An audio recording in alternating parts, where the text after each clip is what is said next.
Zaman hayır olsun sevgili seyirciler. Hoş buluştuk GRT kanalında. Gagavuzya Güngünden programması bugün de sizi söylemler. Stüdyoda işlerim ben Alona Terzi. Hem isterim söyleme hani misafirlerimiz Şansora stüdyamızda meraklı bir programımız bugün de olacak. Konuştan herkesinize sevgili dostlar bizimle birlikte olunuz. Bir iki kıvama stüdyamızdan ayrılırız. Dündüğünden geri tanıştıracağım sizi bizim bugünkü misafirlerimizle. Kalın bizimle.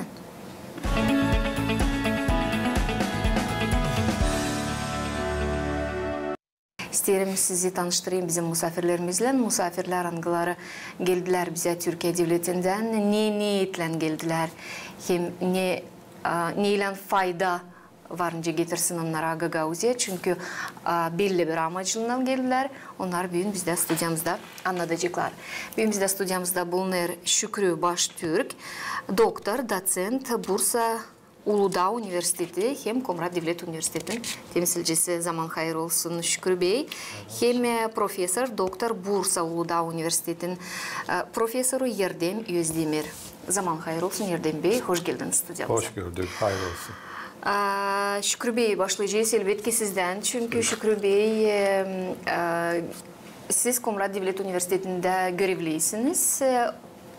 Bir sene önce Gagavuzya'daysınız, Komrat Devlet Üniversitesi'nde çalışırsınız ama televizyona ilk defa geldiniz. Evet, bugün kısmetmiş. Bugün kısmetmiş ama biz mutlaka umutlanırız. Hani bu buluşmalarımız devam edecek inşallah. Daha sık olacaklar. Gagavuzya Radyo Televizyon'da Komrat Devlet Üniversitesi'nden başlayalım. Ne soy bir projeyle bugün çalışırsınız? Türkiye'de bir exam diyeyim, sınava giriyoruz biz. Bu sınavı başarıyla tamamlarsak dünyanın çeşitli yerlerinde okullarda görevlendiriliyoruz. Burada da bu exam sınavı kazandıktan sonra Komrat Devlet Üniversitesi Türk Dili ve Edebiyatı bölümünde görevlendirildim.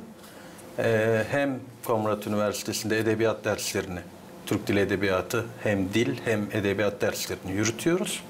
Hem de Mustafa Kemal Atatürk Kütüphanesi'nde Dom Kültür'ün karşısında hepiniz biliyorsunuz. Orada da Türkiye Türkçesi dersleri veriyoruz. Faaliyetlerimiz bu şekilde devam ediyor. Ama önce bilerdiniz mi hani Komrat Devlet Üniversitesi'nde geleceğiniz vardı mı kolayınız seçme üniversitede? Tabii, seçerek geldim. Bilerek mi seçtiniz Gagavuzya'yı? Evet. Bilerek seçtim. Aslında ben filoloğum. Dil derslerine giriyordum Uludağ Üniversitesi'nde de. Özellikle Ekim aylarında Türk dilleri tarihini anlatırken Gagavuz Türkçesi geldiğinde Türkiye Türkçesine en yakın konuşulan Türkçe ve Türkiye Türklerine en yakın soy olarak Gagavuzları ve Gagavuz Türkçesini anlatıyordum. Nasip bizi anlata bu tarafa doğru çekti. Geldiğimizden çok memnunuz. Burada hem Gagavuz kültürünü tanımış olduk hem de Gagavuz Türkçesini tanımış olduk. Bugün itibariyle baktığımızda Türkiye Türkçesine en yakın Türkçe diyebilirim. Ben kendim de Bulgaristan göçmeniyim. Sizin dedeleriniz 1800'lü yıllarda Bulgaristan Dobruca bölgesinden bu tarafa doğru gelirken benim dedelerim de Balıkesir tarafına gitmişler. Benim şu anda size anlama derecem %90-95'lerde hemen hemen bütün kelimeleri anlıyoruz ama bazı kelimelerde farklılıklar söz konusu. Onu belirtebilirim. Daha sonra onun üzerinde de konuşuruz. Bugün... Ama hocam dom kültürü almışsınız sözünüze Şansora. Dom kültür demiyoruz, kültüre evi diyoruz. Kültüre evet, tamam. Kültüre evi. Evet. Bunu hesap aldım. Evet. O zaman açan ilk defa Gagavuz Türkçesini işittiniz. Hem Türkiye'de bulunarak, bana meraklı, bize Gagavuzlara burada meraklı. Başka bir ülkede bulunarak Gagavuzlar için bilgi nereden varınca alma? Var mı bilgi Gagavuzlar için? Ben geldikten sonra da çeşitli okumalar yaptım. Uzun Kervan'ı okudum öncelikle baştan sona. Gerçekten mi? Evet, baştan sona okudum kitabı. Bu çok unikal bir iş çünkü Uzun Kervan'ı baştan sona kadar birisi okuyamıyor. Zor yani. Dili de zorca bir yaratma. Benim için daha kolay. Ben filoloji çalışıyorum zaten. Anlamadığım kelime çok yoktu. Zaten Uzun Kervan'a baktığınızda Oğuz tarihini anlatıyor. Yani Orta Asya'dan çıkışımızdan itibaren Aynı yollarla biz Oğuzların hangi yollarla geldiğini, hangi göç yolunu kullanarak buraya geldiğini biliyoruz. Tabii ki tarihi kitaplara baktığımız zaman 1817'ye kadar Gagavuzlarla ilgili çok bilgi yok. İlk karşımıza çıkan bilgi Rusya'nın yapmış olduğu nüfus sayımı ile beraber görüyoruz. Bunun haricinde Gagavuzlarla ilgili olarak 1930'lu yıllarda Hamdullah Sübhatanöver Romanya Büyükelçisi olarak atandıktan sonra Gagavuzların farkına varıyorlar. Kaynaklarda da bu şekilde çeşitli bilgilerle karşılaşıyoruz. Da bu kadar. Evet. Ama anlamadığını, bilmediğini, hem öğrenmediğini mutlaka buraya gelmeliyiz. Burada yaşamalıyız. Burada tabii insanlarla laf etmeliyiz. O zaman da dilden kare da benzer kültürümüzü de anlarız. Var ayrılıklar. Elbette ki dinimiz başka, biz Hristiyanız. Başka Türk halkların taçı, Müslümanlar ama gene de kültürümüz, lafımız, kanımız, dostluğumuz tabii bir. Ki, tabii ki. Hocam ama ben mutlaka isterim size sorma. Ben sizinle SİH'te tanıştım. İlk sıra tanıştım Bilim Araştırma Merkezi'nde. O zaman siz 100 yıl bir projektin prezentasyasında, temsil etmesinde bulundunuz. Sözlükle bir sözlük bağlı. tanıtımıydı, evet. İşler devamlı giderler mi? İlerlerler mi? Ya başka bir boyutta yeni projeler düşünüyoruz. Yani özellikle Gagavuz Türkçesinin sözlüğünün yapılması önemli bir şey. Çünkü sözlük hafızadır.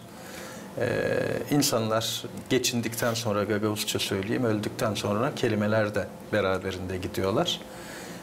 Yapılması gereken en önemli çalışmalardan bir tanesi Gagavuz Türkçesinin söz varlığının tespiti.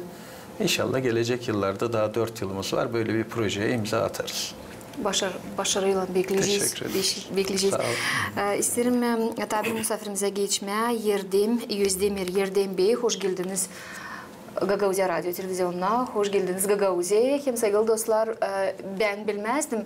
Misafirimiz geldi stüdyamıza da dedi, ben de TRT kanalında, TRT Müzik'te bir program yapıyorum. Kolegamız, iş arkadaşımızsınız. Evet, öyle oluyor. Meslektaş. Gagavuzya'ya ilk defa mı geldiniz? İlk defa geldim. Kültüründen ilk zaman, siz ne zaman tanıştınız? Şöyle, öncelikle bütün Gagavuzya halkına selamlarımı iletiyorum. Türkiye'den onlara çok gönül dolusu sevgi, muhabbet getirdik. Ben müzik bilimiyle ilgileniyorum ve Türk dünyası müzikleri ana bilim dalını kurduk Uludağ Üniversitesi'nde bundan 6 yıl önce. Bu da bütün Türk soylu toplumların müziklerini kapsıyor. Ben o programda Gagavuz müziklerini de ders olarak anlatıyorum. Ama hem sosyal medyada, YouTube'da, kasetlerden, kayıtlardan dinlediklerimiz kadar hem de bugüne kadar yazılmış yayınları okuyarak bunu yapıyordum. Ama bilgimiz eksikti. Onları zaten tamamlamak, toparlamak için bu projeyi gerçekleştirdik. Gagavuz Türklerinin, Gagavuzya'daki bizim buradaki soydaşlarımızın varlığından bizim zaten her zaman haberimiz var. Kültürünü her zaman takip ediyoruz ama ilk defa böyle yakından temas etme şansım oldu. Söylediğiniz ana bilim bölümü mü dediniz? Ana bilim dalı bir bölüm gibi başka bir sosyal bilimler enstitüsüne bağlı lisansüstü eğitimi veren bir programdır. Orada Türk dünyası müziklerini sadece Gagavuz değil, Kazak, Kırgız, Özbek, Türkmen, Uygur, Tatar, Azerbaycan gibi bütün Türk yurtlarının müziklerini orada anlatıyoruz. Bunun içerisinde Gagavuz Türklerinin de müziklerini anlatıyoruz. Çünkü neden ilgimi çekti bu kelime ana bilim? Ana, bizde var böyle laflar, ana dilim, söylediğiniz ana bilim. Böyle kelimelerde neyse dedelerimizle bağlı nelerse olmalı her zaman düşünüyoruz. Yani ana dilim, dedelerimden kalan dilim, anamdan gelen dilim. Söyler mi bu bölüm onun için anne burada dedelerimizden kalma müzikaları araştırıp çalırsınız? Evet, yani biz sonuçta ortaklığı, akrabalığı belirgin olan, ortada olan Türk yurtlarının müziklerini araştırıp biliyorsunuz dilciler, tarihçiler bu çalışmaları çok daha erken başlattılar. Ama müzik bilimi açısından bu çalışmalar biraz geç başladı. bu ana bilim dalı bahsettiğimiz Türkiye'de kurduğumuz Türkiye'de ilk. Daha önce kurulmadı. Ona biz veri toplamak istiyoruz. Bu kapsamda daha önce Makedonya Türkleri ile ilgili bir çalışma yaptık. Ondan sonra Bulgaristan Türkleri ile ilgili bir çalışma yaptık. Bu senede burada bu çalışmayı sürdürüyoruz. İlk türkü hangisini Gagavuz dilinde siz işittiniz? Hangisiydi acaba? Marikız. Marikız. Evet. Nereden işittiniz? Nereden dinlediniz? Televizyonda, radyolarda Türkiye'de çalınır. Türkiye bunları bilir. Özellikle Oğlan Türküsünü Türkiye'deki herkes... Halklar arası şansları oldu. Evet ama biz onları daha çok Gagavuz lehçesiyle, Gagavuz diliyle de biliriz. Yani Türkiye'de de bir onun varyantı var.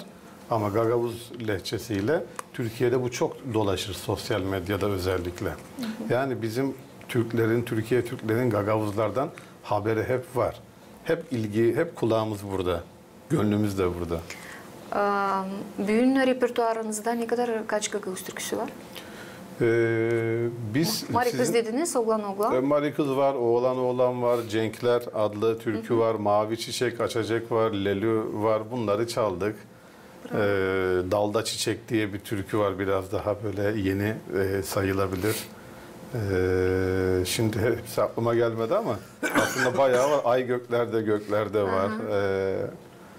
Marinka diye bir türkü var. Sarı Yılan var, Çekirge var. Bunlar hepsi.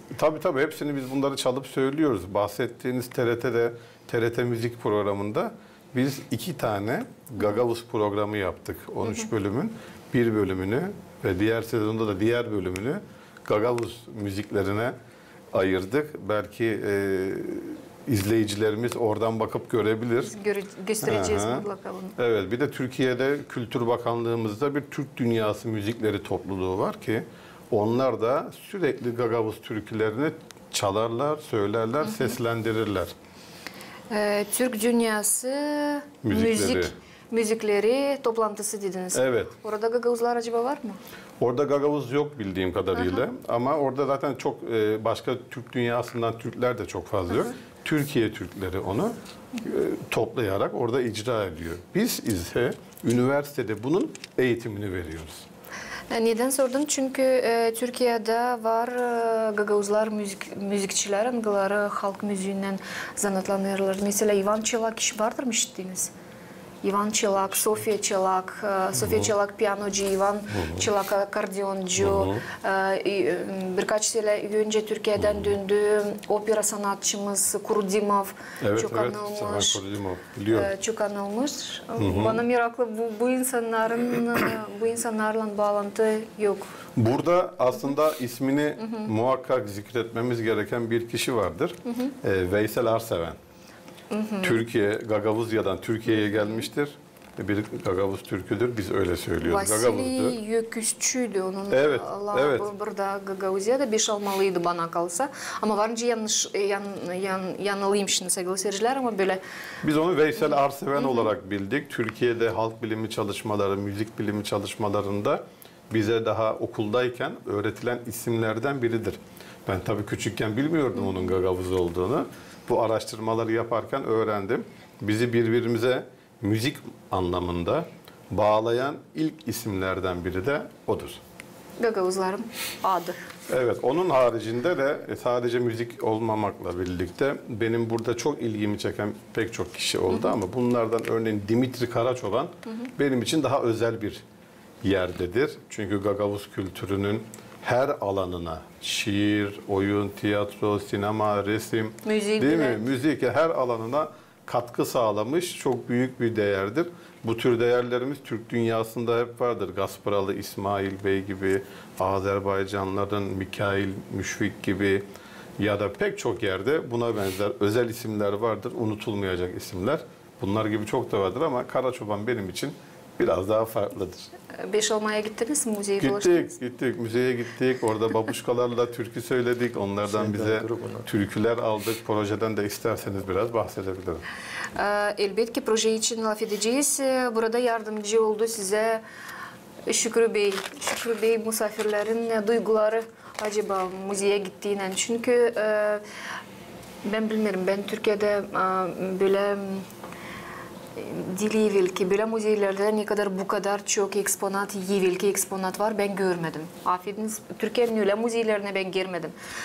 Var mı öyle müzeler Türkiye'de bu kadar yivilki, hem bu kadar, şunu söyleyeyim, bu kadar küçük bir binada bu kadar çok hem yivilki tertip. Misafirlerimiz geldiğinden acaba ne duyguları, nelere şaştılar oralarda? Tabii ki yaşayan müzeler burası. Kendi kültürlerine ait birçok unsuru oraya alıp taşımışlar. Folklorik birçok unsur orada vardı. Müzelerde de görev yapan arkadaşlarımız, görevli arkadaşlarımız gerçekten Gagavuz tarihini bildiklerinden dolayı güzel açıklamalar da yaparak bizleri bilgilendiriyorlar. Hocalarımız da o açıklamalardan çok çok memnun kaldılar. Gagavuz kültürünü tanıma fırsatı buldular. Tabii ki hem Türk kültürünü çok iyi bilen hocalarımızdan biri Erdem Hoca. Aynı üniversitede çalışıyoruz. Çok rahat bir şekilde biz Türkiye Türkleri kültürüyle Gagavuz Türkleri kültürü arasındaki bağlantıyı çok rahat görebiliyoruz. Çünkü her iki kültürü de çok iyi tanıyoruz, her iki dili de çok iyi tanıyoruz. Birçok noktada o ortaklıkları bize gösterdi. Kullandığımız tarım aletlerinden tutun da oradaki işlemelere kadar bizim her şeyimiz çok çok benzerlikler var. Yani burada çok hayali konuşmuyorum, bunu bilin. Biz bunların uzmanlarıyız. Müziğinde, dilinde uzmanlarıyız. Bu bağlantıları biz çok rahat bir şekilde görebiliyoruz. Şunu sözü dağıtmadan bağlamaya çalışayım.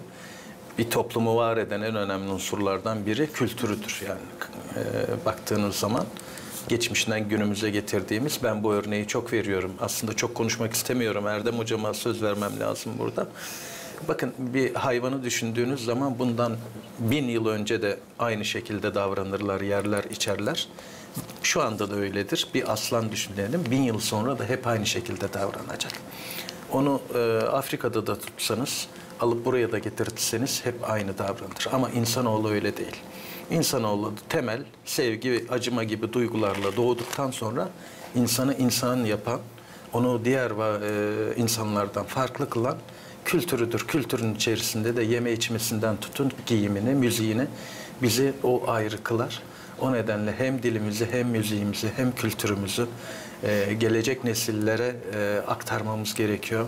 Bu bağlamda ben Erdem Hocama da çok teşekkür ediyorum. Benim göremediğim bir boyutu gördük biz burada.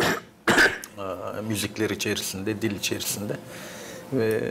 Böyle söyleyeyim, ben sözü Erdem Hocama bırakayım, biraz da onunla. Elbette ki Erdem Hocam, bu projeyi hangisini siz bugün gerçeklersiniz, onun için biraz isterim bahsedersiniz. Hem bu projenin sonucu ne olacak? Bir disk mi, bir toplum mu, ne olacak? Şöyle, projemiz dediğim gibi Gagavuzlarla Türklerin müzik ilişkisini araştırmak içindi. Biz o türküleri biliyorduk, saydığım türküleri, ama bu kadar olmaz. Daha fazla olması lazım diye düşündüğümüz için buraya bir yüzey taraması, biraz da Gagavuz müzik teorisini anlayıp onu bir yazıya dönüştürmek için geldik. Bir müziğin teorisi vardır.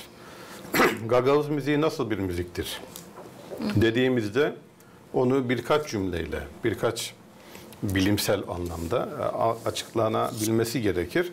Onu anlayıp analiz edeceğiz, yorumlayacağız ki bunu konuşabilelim diye bütün köyleri, yani gezebildiğimiz pek çok köyleri gezdik.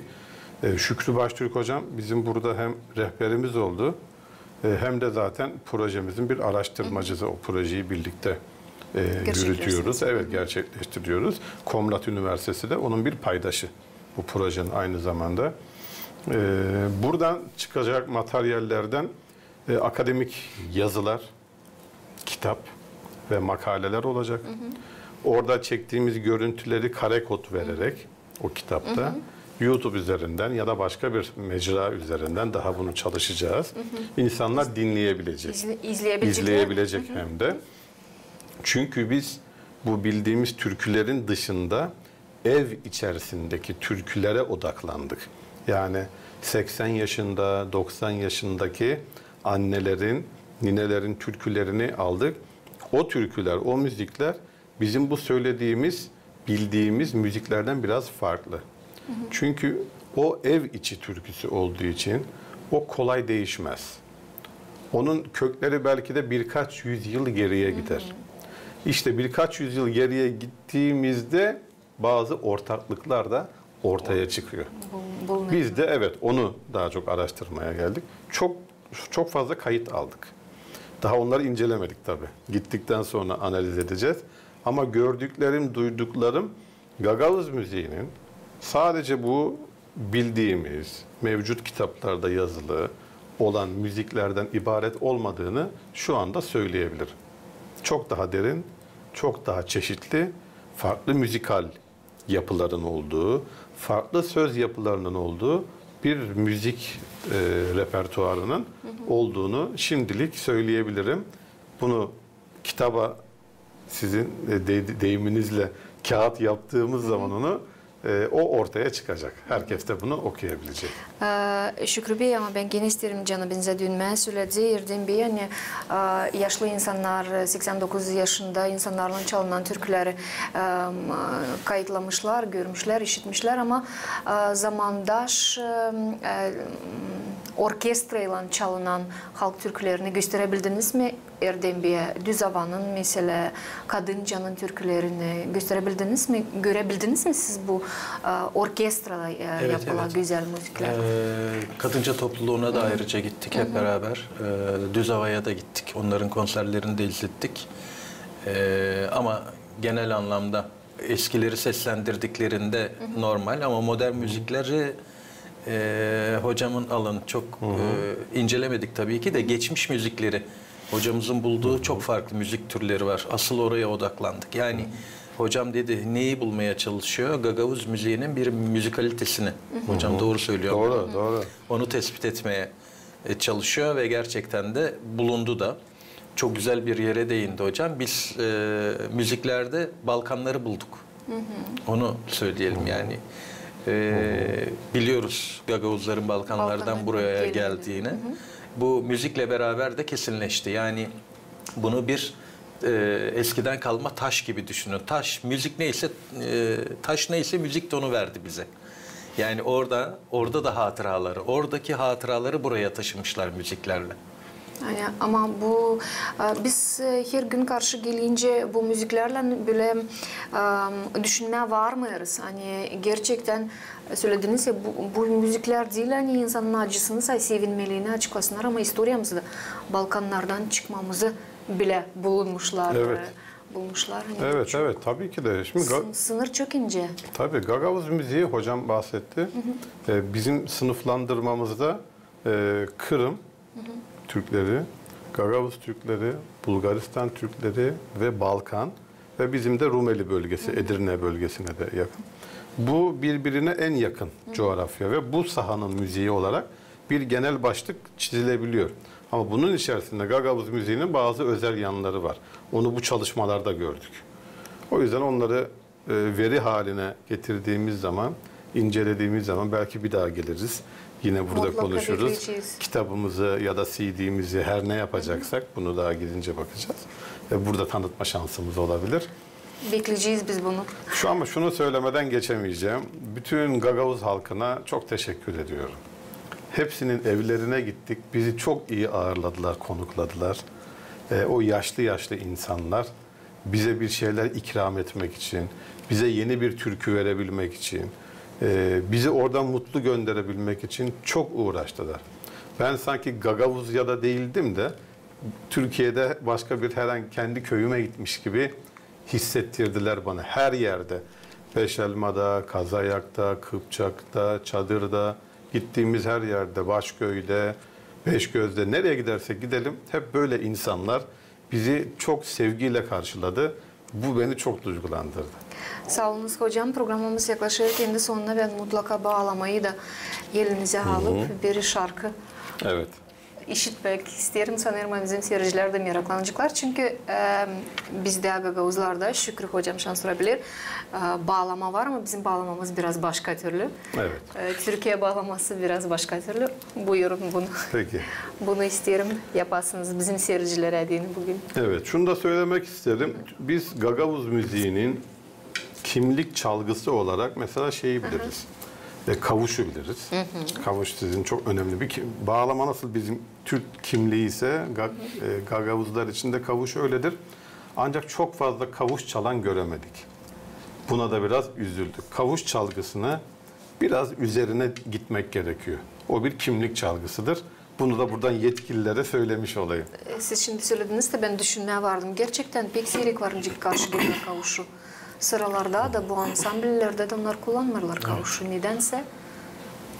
Hocam da buradan çağrı yapmış oldu. Kavuşu canlandırma noktası. Kavuş burada çok önemli. Gelmenizde geri döndüğüyle Gagavuzya'ya. Türkiye'ye. Bunu lazım yapalım. İnşallah. Canlandıralım kavuşu. İnşallah.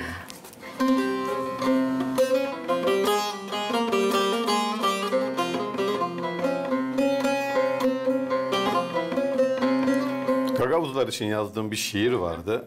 Onu okuyup sonra Gagavuz türkülerine başlayayım. Buyurun. Gagavuzum, bir anadan kardeşim, ayrı düştük söyle kaç yüz yıl oldu. Derdime çağları ettim sırdaşım, sanma ki kardeşe kardeş el oldu. Ta Ergenekon'dan çıkalı beri, yürüdük dönmemek üzeri geri. Gönlümün senden hep vardı haberi, bu türküler kalpten kalbe yol oldu. Bravo.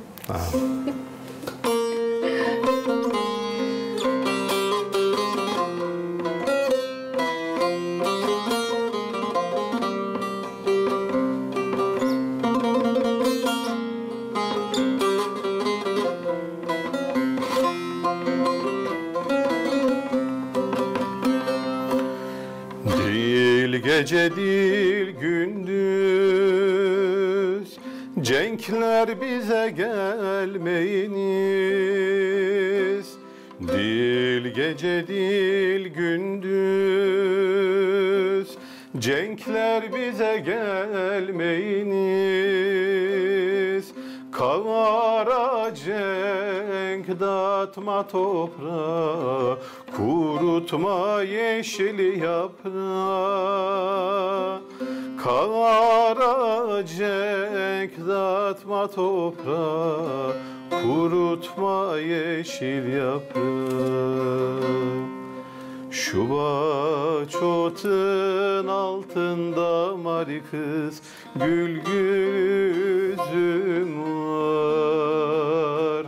Şu bahçotun altında mari kız, gül yüzüm var. Üzümü toplayayım mari kız, sana mı bakayım? Üzümü toplayayım mari kız, sana mı bakayım?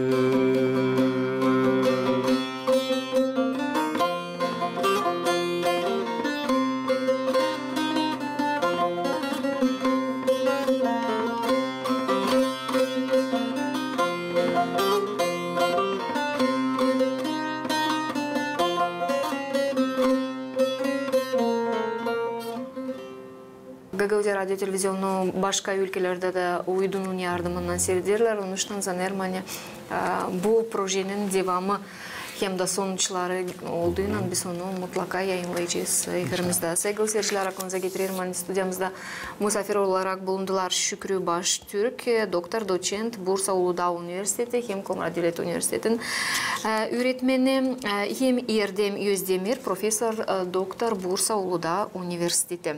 Sağ olun sevgili misafirler, sevgili seyirciler, size de diyelim sağ olasınız. Bizimle birlikteydiniz, kalın sağlıcakla. Gelen buluşmalara GRT kanalında.